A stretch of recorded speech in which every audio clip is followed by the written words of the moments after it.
बहुत ध्यान से सुनिएगा। सतयुग में, कलयुग में यही अंतर है। सतयुग, त्रेता, द्वापर में ठाकुर जी को देह रूप धारण करके आना पड़ता है, चिन्मय रूप धारण करके आना पड़ता है और राक्षसों का वध करना पड़ता है। लेकिन उसके पीछे कारण यह कि सतयुग, त्रेता, द्वापर में राक्षसों की संख्या इतनी ज्यादा नहीं होती है, इसलिए ठाकुर जी एक रूप धारण करके आते हैं और उस राक्षस का वध करते हैं। पर कलयुग में राक्षसों की संख्या असंख्य है।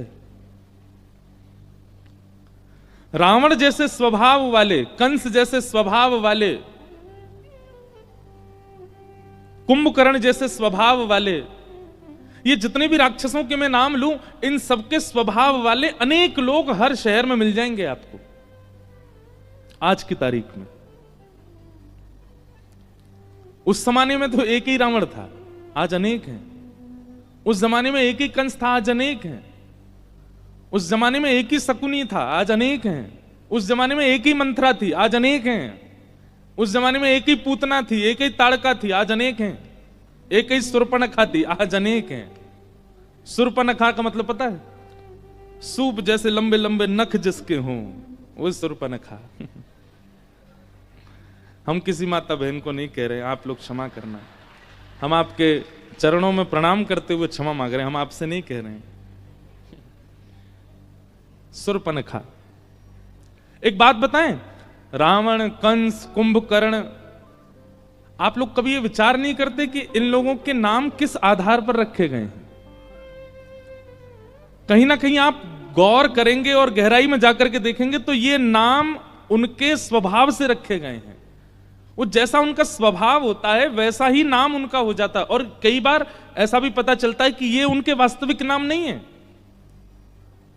ये उनके वास्तविक नाम नहीं है। तो फिर कैसे पड़ गए ये नाम? उनके स्वभाव को देखते हुए जनमानस ने उनका ये नाम रख दिया।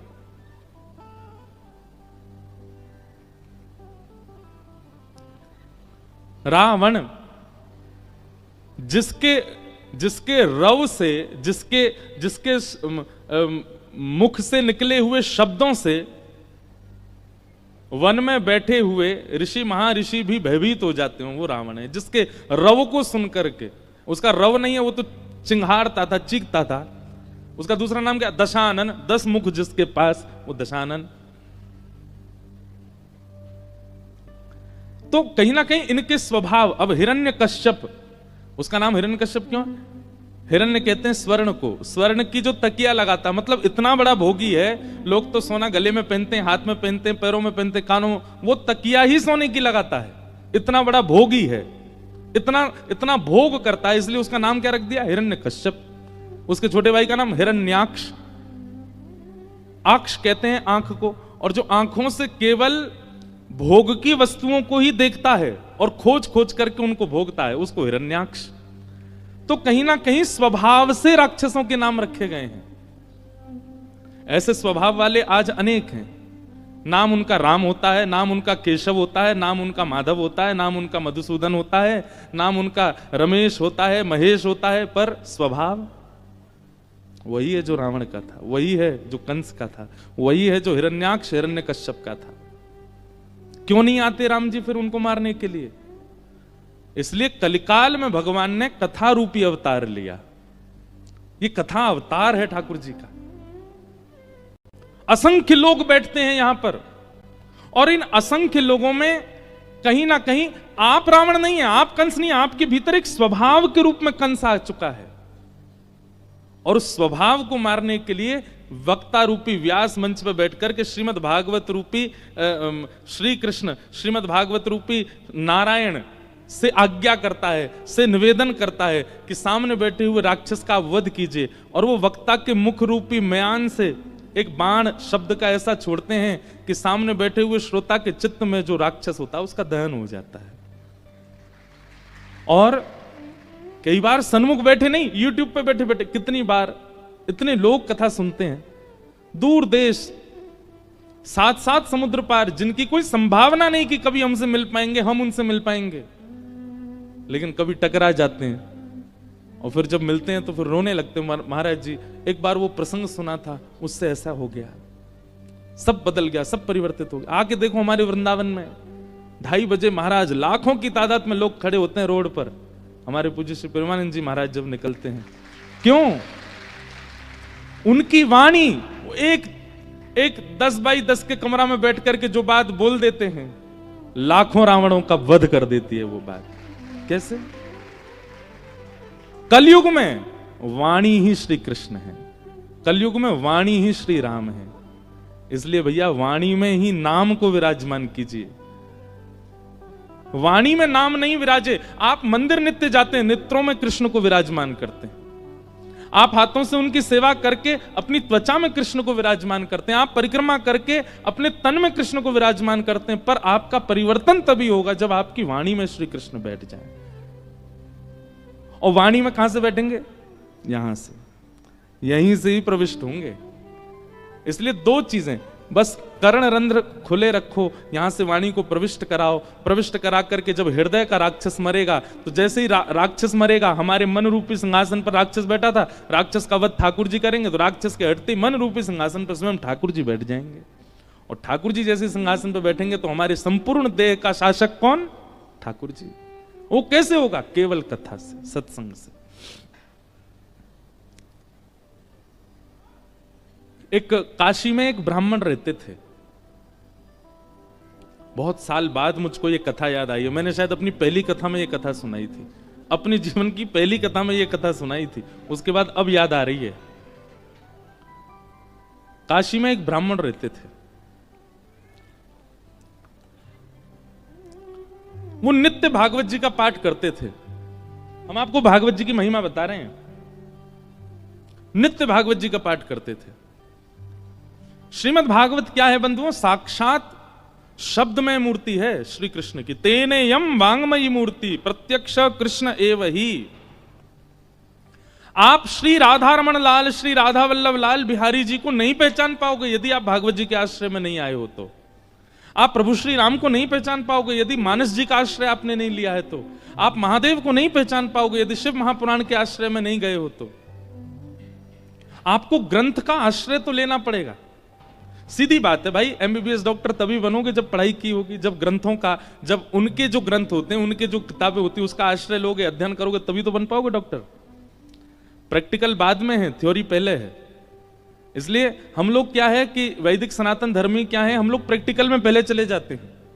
अब लोग कुंभ में गोते तो इतने मार रहे हैं, उनसे पूछो इसका फायदा क्या है, इसका वर्णन कौन से शास्त्र में लिखा है, इसका नियम क्या है, इसका क्रम क्या है, ये नहीं पता।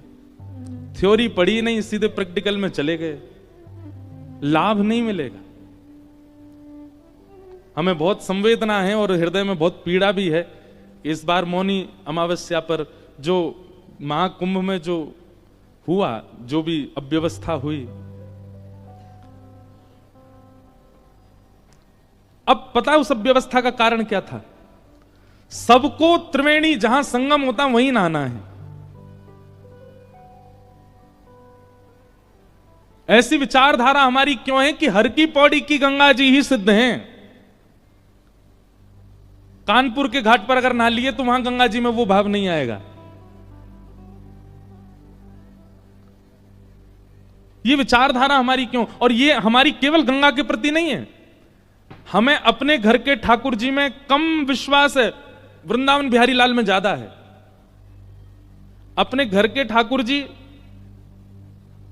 उनको एक बार को सेवा ना करें चलेगा, पर वृंदावन जाए तो बिहारी जी दर्शन जरूर होने चाहिए। दोनों समान हैं। ये समत्व कब आएगा? जब सत्संग अतीत हो, जब आपकी थ्योरी बढ़िया होगी तो प्रैक्टिकल अच्छा जाएगा ही। इसलिए हमारा आपसे निवेदन है, हम लोग बहुत धनवान हैं, सनातन धर्मावली हमारे लिए इतने शास्त्र प्रकट करके गए हैं श्री वेदव्यास जी महाराज। किसी एक शास्त्र को जीवन में, जीवन भर के लिए एक शास्त्र को प्रदान कर दीजिए, आपसे ज्यादा प्रसन्न व्यक्ति कोई नहीं होगा जीवन में। किसी एक शास्त्र को पूरा जीवन दे दीजिए, बस उस शास्त्र की कही मानिए बस। और सबसे सरल मानस जी हैं, रामचरितमानस। हमारे मध्य प्रदेश में और पूर्वी उत्तर प्रदेश में तो मानस जी का पाठ घर घर में होता है, उन्हीं का आश्रय ले लीजिए।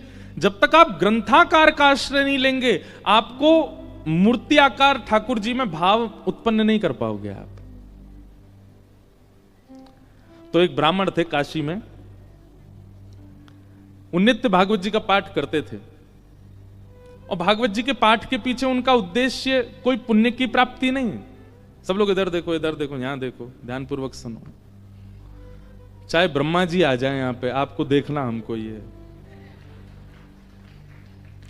यत्र यत्र रघुनाथ कीर्तनम तत्र तत्र कृतमस्तकांजलिं बाष्पवारि परिपूर्ण लोचनम मारुतिम नमत राक्षसांतकम। एक बार हनुमान जी कथा सुन रहे थे।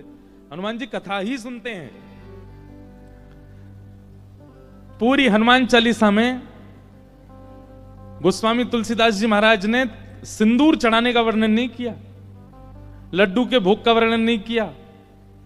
इसका मतलब ये नहीं कि नहीं करो, करना है, सिंदूर चढ़ाना है, लड्डू का भोग लगाना है, अकहुआ के पत्ते चढ़ाने हैं, सब कुछ करना है। पर गोस्वामी जी ने एक भाव का वर्णन किया, क्या? प्रभु चरित्र सुनवे को रसिया। कथा सुनने के रसिया हैं हनुमान जी। तो एक बार हनुमान जी कथा सुन रहे थे, और कथा में राम जी का इतना विरह हुआ हनुमान जी को कि दोनों भुजा उठा करके हनुमान जी रुदन करने लगे। राम जी से देखा नहीं गया। राम जी मन में सोचने लगे, हनुमान जी इतने विरह में हैं, चलो इनको दर्शन दे दो। और राम जी महाराज तुरंत कथा में प्रकट हो गए, और विरह आतुर हनुमान जी के कंधा पे हाथ रख करके और ऐसे उनको कहने लगे, अरे पवन पुत्र, अरे श्री हनुमंत लाल, देखो मैं आ गया। हनुमान जी महाराज भाव में रुदन कर रहे थे। जैसे ही स्पर्श किया राम जी ने तो नेत्र खुल गए। नेत्र खुल करके पीछे देखा, पीछे देख करके बोले, भगवान आप अभी क्यों आ गए? राम जी बोले, भैया तुम इतने भाव में रो रहे थे, हमने सोचा जाके तुमको दर्शन दे दें। हनुमान जी बोले, आपसे मेरी प्रार्थना है 2 घंटा बाद मिलिएगा, अभी कथा रह गई है 2 घंटा की, अभी कथा सुनने दो मेरे को, कथा के बीच में मत आइए आप, कथा अभी 2 घंटा और सुनने, तब तक बाहर खड़े रहिए आप। राम जी बोले, अच्छा कथा इतनी प्रिय? हनुमान जी बोले, इस कथा से ही तो आप मिलते हो, और जिस साधन से आप मिलो उस बीच में आप भी आ जाओगे तो हम आपको भी नहीं देखेंगे, हम तो पहले कथा श्रवण करेंगे। तो इसलिए कथा के बीच में इधर उधर नहीं, सब लोग इधर देखो, सावधानी से सुनो। तो कथा ही नहीं आगे बढ़ रही हमारी। एक ब्राह्मण थे काशी में, वो नित्य भागवत जी का पाठ करते थे।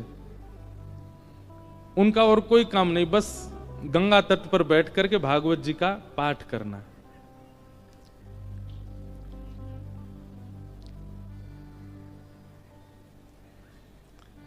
धीमे धीमे उनकी आयु बढ़ने लगी।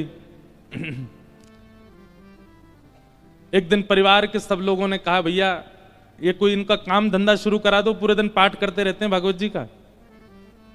और पाठ भी किसी व्यक्ति के लिए नहीं, अगर कोई उनको दक्षिणा भी देता था कि पंडित जी हमारे यहाँ पाठ कर दो, तो उसके यहाँ पाठ करते थे, वो उसका पाठ, फिर उसके बाद अपना पाठ अलग करते, अपने लिए करते थे। उसके पीछे उनकी कोई कामना नहीं थी, निष्काम भाव से करते थे,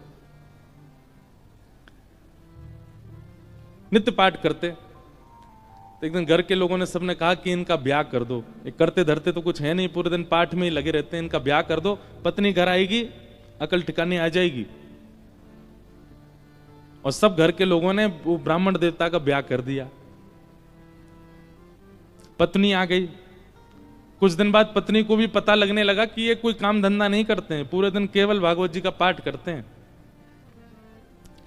बहुत प्रयास किया, लेकिन उसके बाद वो भी हार गई कि ये करेंगे नहीं, कहीं काम नहीं कर सकते, ये तो भागवत जी में ही लगे रहेंगे। तो आपत्तिकालीन गृहिणी परीक्षा, हमारे शास्त्र आज्ञा करते हैं कि घर में आई हुई आपत्ति के समय घर की गृहिणी की परीक्षा होती है। क्षमा कीजिएगा, घर में आई हुई आपत्ति के समय यदि गृहिणी ही हाथ खड़े कर दे तो फिर आपको ब्रह्मा भी नहीं बचा सकते। लेकिन घर में यदि कोई आपत्ति आ जाए और घर की नारी, घर की गृहिणी यदि वो अपना बल साध ले, वो ना टूटे, वो ना विचलित हो, चिंता मत कीजिएगा, आप उस संकट के सागर से निकल जाओगे। ये वेद प्रमाण है, ये शास्त्र प्रमाण बात है। इसलिए माताएं बहनों को एक बात हम कहें कि पति के ऊपर, बच्चों के ऊपर, परिवार के ऊपर कितने भी संकट आए, बाकी समय आप भले कितने भी आंसू बहाओ, लेकिन घर में आए हुए संकट के समय आप बस थोड़ा सा मजबूत हो जाइए, आपकी मजबूती से पूरा घर संभल जाएगा। आपत्ति कालेन गृहिणी परीक्षा।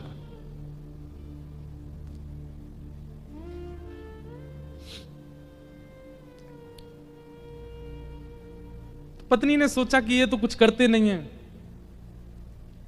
आगे हमारा वंश बढ़ेगा, बच्चे होंगे, कैसे चलेगा परिवार। तो फिर उनकी ब्राह्मण देवता की पत्नी ने आज्ञा ली, बोले आपकी आज्ञा हो तो मैं कुछ करूं कार्य। देवी तुमको जैसा अच्छा लगे। भोजन बनाना बहुत अच्छा जानती थी, 3-4 घरों में उन्होंने काम ले लिया और वो जाती भोजन बनाती और उससे जो वेतन मिलता उसी से घर चलता था ब्राह्मण का। ब्राह्मण और प्रसन्न हो गए, बोले और बढ़िया, अब और कुछ नहीं करना पड़ेगा, भागवत जी में लगे रहो, पाठ करते रहो। अब इसमें कई लोग ब्राह्मण को कहीं आलसी मत समझिएगा, ये बहुत बहुत बड़ी बात हम आपको बताएंगे, वो अंत में उसका निचोड़ निकल के आएगा।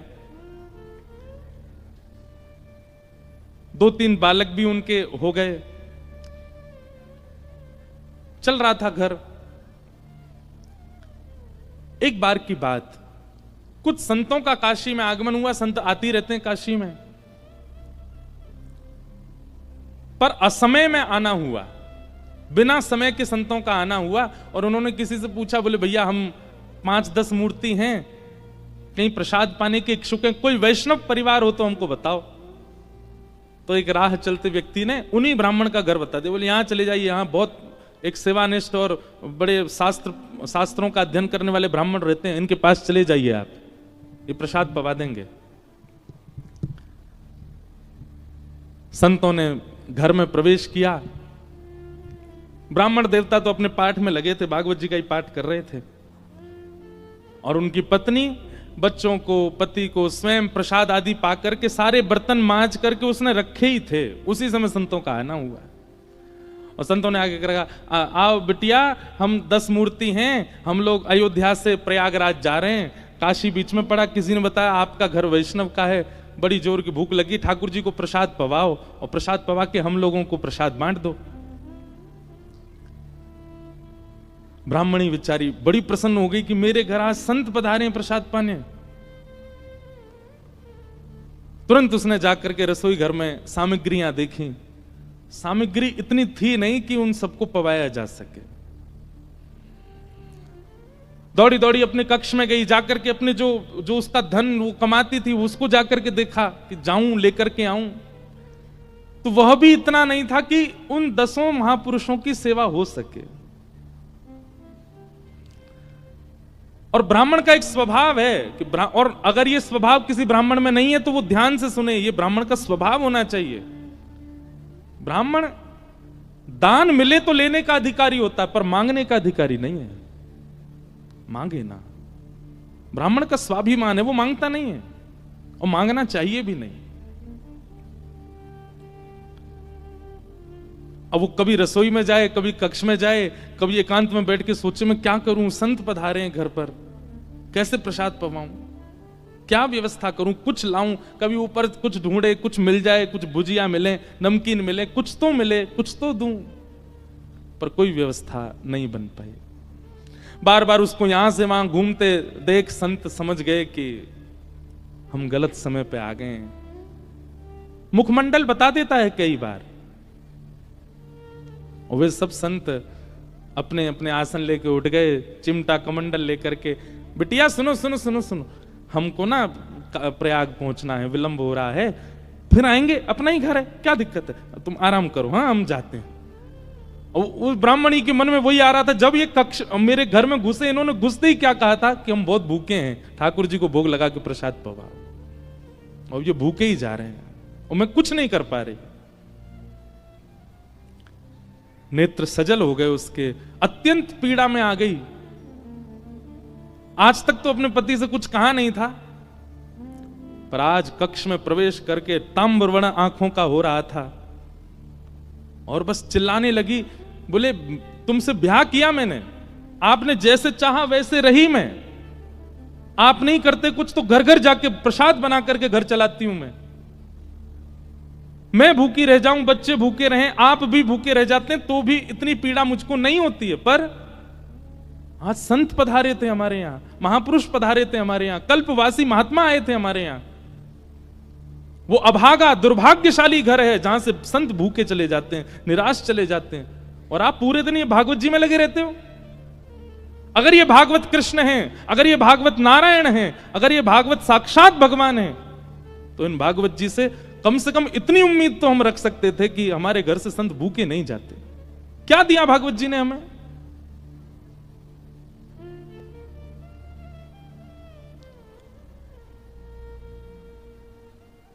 ब्राह्मण बोले, देखो तुम मुझे कुछ भी कह लो, पर तुम जानती नहीं हो ये साक्षात कृष्ण हैं।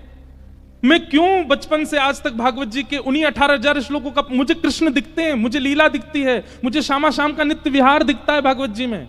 इनके विषय में कुछ मत कहो।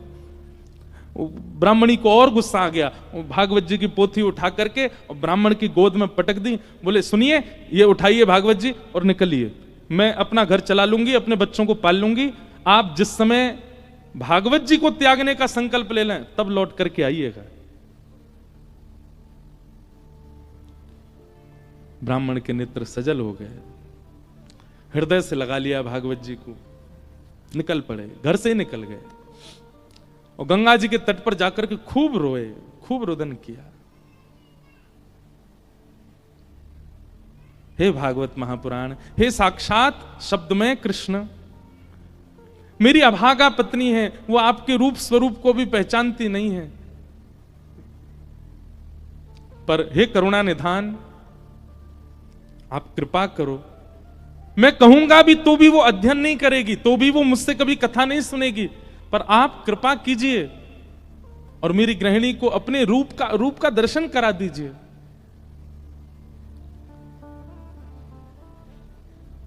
प्रबल प्रेम के पाले पढ़कर हरि को नियम बदलते देखा, अपना मान टले टल जाए, पर भक्त का मान न टलते देखा। हमारे ब्रज के श्री बिंदु जी महाराज, उनका ये भाव है, प्रबल प्रेम के पाले पढ़कर हरि को नियम बदलते देखा, अपना मान टले टल जाए, पर भक्त का मान न टलते देखा।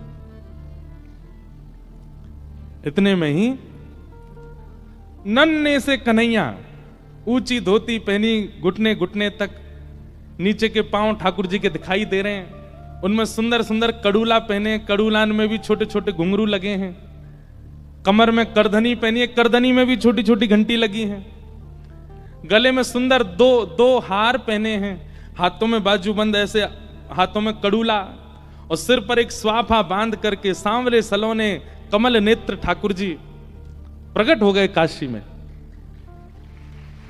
लेकिन ब्राह्मण को नहीं दिखे अभी, बस कहीं हो गए प्रकट, और प्रकट होकर के एक डलिया उठा करके सिर पर रखी, और महाराज जैसे कोई बालक कुछ बेचने के लिए जा रहा हो, ऐसे ठाकुर जी उस डलिया को लेकर के ब्राह्मण के घर जा रहे हैं। ब्राह्मण के घर पहुंच गए, ब्राह्मण गंगा किनारे अभी रो रहा है, और उसके घर पहुंच करके बाहर से उसके गेट को खटखटाने लगे। ब्राह्मणी निकल करके बाहर आई, जैसे ही दरवाजा खोला, सांवरे सलोने नंद नंदन, अब वो क्या जाने की है नंद नंदन, बस उसको तो ये दिख रहा था कोई किसी मैया का सुंदर सा बालक है, श्रृंगार करके डोल रहा गली में। जैसे द्वार खोला, द्वार खोल करके बोली, अरे बालक तुम कौन हो, कहां से आए हो, माताजी कहां तुम्हारी, पिताजी कहां, अकेले कहां घूम रहे हो, और ये इतनी भारी डलिया लेकर के कहां जा रहे हो? डलिया के ऊपर वस्त्र पड़ा था। तो ठाकुर जी एक हाथ से डलिया पकड़े, दूसरे हाथ से इशारा करके बोले, मानो इशारा कर रहे हैं हम गूंगे हैं, बोलना नहीं जानते। अच्छा गूंगे हो? ठाकुर जी बोले तो बोले फिर यहां क्यों आए हो? तो ठाकुर जी ने उसको इशारा किया, कुछ लिखने को दो, हम बताएं कौन है, कैसे आए। डलिया उठा करके ब्राह्मण देवता के घर के भीतर रखी और पर्चा लेकर के उस पर सुंदर लेखनी लिख करके और मोड़ करके ब्राह्मणी को दे करके और तुरंत ठाकुर जी पीछे मुड़े चले गए। ब्राह्मणी पत्र पढ़ने लगी, इतने तो ठाकुर जी वहां से अंतर ध्यान चले गए। अब ब्राह्मणी देखती रही, दूर दूर तक ठाकुर जी दिखे नहीं। क्या लिखा था उस पत्र में? ठाकुर जी बोले, हमें छोटा बालक मत समझो, हमारी कद को देख करके बस ये जान लो हम बौने हैं। हमारी हमारी हमारी जो कद है वो इससे बड़ी नहीं है ऊपर, नहीं तो हमारी उम्र बहुत है और हम बहुत बहुत धनवान परिवार से आते हैं। बहुत वर्षों से तुम्हारे पतिदेव हमारे कुल के लिए पाठ कर रहे हैं भागवत जी का, पर आज तक उन्होंने वेतन नहीं लिया अपना, आज तक एक रुपया भी हमसे मांगा नहीं। पर मुझे आज पता चला कि उनके परिवार को बहुत आवश्यकता है, इसलिए संपूर्ण जीवन काल में उनका जितना भी वेतन होता था वो हम देने के लिए आए हैं। वो जैसे ही घर आए उनको दे दीजिएगा। और ऐसा कह के ठाकुर जी चले गए। अब जैसे ही वो डलिया के ऊपर से वस्त्र हटा करके देखा, विविध प्रकार की मणियां, रत्न, सोने, जवाहरात, हीरे आदि सबसे लबालब भरी हुई वो डलिया। ब्राह्मणी मनी मन सोचने लगी, मैंने भी बेवजह डांटा, बिन बताए पाठ कर रहे थे यहाँ पर, और मुझे लगता तो था कि ये पाठ करते हैं, इसके पीछे कोई कारण नहीं, कुछ मिलता नहीं इनको, कुछ फिर भी लगे रहते हैं, पर ये तो बड़े गोपनीय हैं, मुझे बिन बताए किसी परिवार के लिए कर रहे थे। अपने बेटा को बुलाया, बोले सुनो पिताजी को खोजो, कहाँ हैं, ढूंढ के लाओ उनको। पिताजी बैठे थे गंगा किनारे, बच्चे ने जाकर पिताजी जल्दी चलो मैया बुला रही घर पे। शाम हो गई, लौट करके ब्राह्मण आए, बड़े उदास हताश हृदय से भागवत जी लगी हैं। जैसे ही घर आए, आज घर का स्वरूप ही बदल रहा था, बढ़िया सुंदर दिए जल रहे हैं बाहर। द्वार खोल करके देखा तो पत्नी का भी स्वरूप बदल गया है, बालक भी बिल्कुल नए नवीन कपड़े पहन करके विचरण कर रहे हैं। जैसी पतिदेव को आते देखा, ब्राह्मणी ने तुरंत आरती की, जल आदि छिड़काव करने लगी, खूब बलियां लेने लगी। पतिदेव बोले, ब्याह के बाद पहली बार इतना हमारा पूजन हुआ है, ऐसा क्या हो गया जो इतना पूज रही हैं हमको? देवी, ये घर की रौनक हमको डांटने से, फटकारने से घर की रौनक बढ़ गई तुम्हारी? रोज ही डांट दिया करो हमको। ऐसा क्या हो गया जो आज इतना सब कुछ मंगल, बच्चे नए वस्त्र पहन के घूम रहे हैं, आप बढ़िया साड़ी पहन के, ये कहां से इतना सब कुछ आया? हाथ पकड़ के बोले आज तुम्हारी चोरी पकड़ी गई है ना, वहीं से मिला है ये सब कुछ। ब्राह्मण देवता बोले, मेरी कौन सी चोरी? बोले चलो दिखाती हूं। भीतर जाके कक्ष में बिस्तर पर ही सब रत्न पड़े थे। ब्राह्मण बोले, देवी ये कहां से आया इतना सब कुछ? बोले कहां से आया, ज्यादा चतुर मत बनिए, आपका गूंगा मालिक आया था। ब्राह्मण देवता बोले, गूंगा मालिक? मेरा गूंगा मालिक कौन? बोले बहुत छोटा सा था, पीली पीली धोती पहनी थी उसने, ऐसी सुंदर स्वापा सिर पर बांध रखा था, ऐसे गदमदरा से उसके हाथ मोटे मोटे से, और इतने सुंदर उसका मुखमंडल, गाल बिल्कुल गुलाबी, आंखें बिल्कुल ऐसे कटाक्ष जैसी, और क्या सुंदर। ब्राह्मण देव बोले, नाम नहीं पूछा? बोले इशारा किया उसने कि मैं गूंगा हूं। वो तुमको कैसे पता फिर मेरा? बोले वो लिख के देके गया। बोले कहां लिखा है, दिखाओ। जैसे ही पृष्ठ पत्र वो उनके ब्राह्मण के हाथ में दिया, अक्षर सब अंतर ध्यान हो चुके थे। देवी यहां तो कुछ भी नहीं लिखा है। ब्राह्मण बोली दिखाओ। ब्राह्मणी ने देखा तो वहां कुछ भी नहीं था। ब्राह्मणी ब्राह्मण को देखे, ब्राह्मण ब्राह्मणी को देखे, बोले ये हुआ क्या है?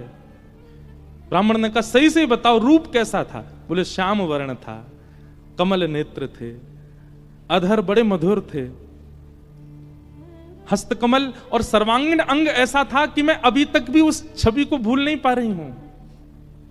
एक अद्भुत सी सुगंधी आ रही थी जब वे आए थे घर पर, और बहुत देर तक तो मैं उनके रूप का ही चिंतन करती रही। ब्राह्मण देव ज्यों ज्यों रूप का वर्णन सुने, त्यों त्यों नेत्रों से आंसू गिरते जाएं। तुरंत भागवत जी को खोला और खोल करके 10वें स्कंद के वेणु गीत के श्लोक को उद्धृत करना प्रारंभ किया और पत्नी से कहा, मैं एक श्लोक में श्लोक की व्याख्या करूंगा, बताना ऐसा ही रूप था क्या? उन्होंने एक ही कान में कुंडल पहना था, एक ही कान में कन्नेर का पुष्प लगा था। ब्राह्मणी बोली, हाँ हाँ, एक कान में कन्नेर का पुष्प था, गले में 2 स्वर्ण की माल और उसके साथ एक वैजंती माला थी। ब्राह्मणी बोली, हाँ, उनके गले में वैजंती माला भी थी। पीतांबरी ऐसी चमक रही थी मानो सूर्य को भी लज्जा हो जाए। बोले, हाँ, ऐसी ही उनकी पीतांबरी थी। नेत्र बंद हो रहे हैं और खुल रहे हैं। ये बंद होना खुलना, इसमें ऐसा लगता था कि मानो जैसे हम कहीं खो जाएंगे, हम कहीं डूब जाएंगे इनके रूप माधुरी में। बोले, हाँ, ऐसा ही रूप था। ब्राह्मण तुरंत चरणों में गिर गए। देवी, वो कोई और नहीं, साक्षात योगेश्वर कृष्ण आए थे, साक्षात वृंदावन चंद श्री ठाकुर जी आए थे। और वे तुमसे कह के गए कि मैंने बाल्यकाल से उनके घर के लिए पाठ किया। वो इसलिए कह के गए क्योंकि मैंने पाठ निष्काम भाव से किया, आज तक किसी कामना से नहीं किया।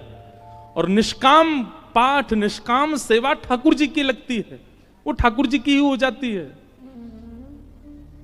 मेरे जीवन भर का पाठ का जो भी मूल्य होना चाहिए था, वो मूल्य देने के लिए ठाकुर जी आए थे। जगत मजूरी देते है, क्यों राखे भगवान। ठाकुर जी भी मजदूरी देते हैं सबकी, जो जैसी सेवा करता वैसी मजदूरी मिलती है उसको। ब्राह्मण आनंदित हो गए और उसी काल से वो ब्राह्मणी भी जीवन यापन के लिए कार्य तो करती, पर भागवत जी की साधिका हो गई और नित्य भागवत जी का पाठ करने लगी। भागवत कोई ग्रंथ नहीं है, कोई किताब नहीं है, कोई पोथी नहीं है। और एक बात कह दूं तो कोई अतिशयोक्ति नहीं, पुराण से ऊंचा हमें शब्द मिला नहीं, इसलिए हम पुराण कहते हैं। श्रीमद् भागवत सचल श्री कृष्ण है, साक्षात कृष्ण है।